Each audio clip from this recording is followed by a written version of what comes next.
Sex Week has been a Yale tradition for over 10 years. Despite the controversy surrounding the event, the Sex series made a return last weekend with discussions about sexual health, body image, and 50 Shades of Grey.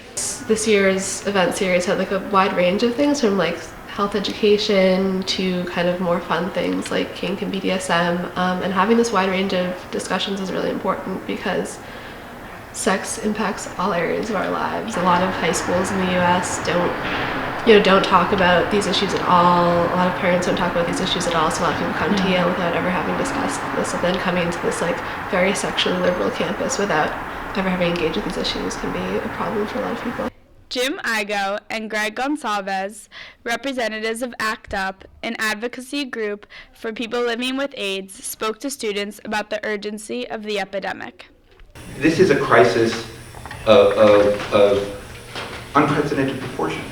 We have to figure out how we ACT UP our HIV prevention research. So my question to you is, what do we do? You heard the history, you've heard the problem, but what do we do?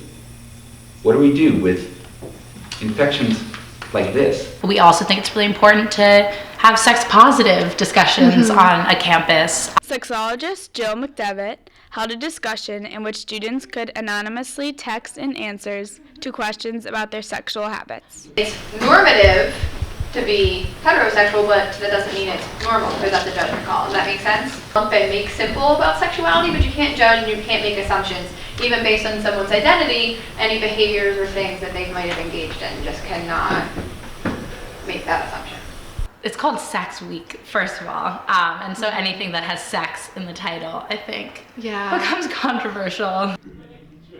Avital Isaacs of Babeland, a feminist sex toy company, spoke to students about the world of BDSM and 50 Shades of Grey. BD is bondage and discipline, DS, dominance and submission, SM, sadism and masochism. Sex is an ongoing conversation that should hopefully be happening quite a bit on a college campus. After speaking with the organizers and attending the weekend's events, it is clear that Sex Weekend will have a positive impact on the sex culture at Yale.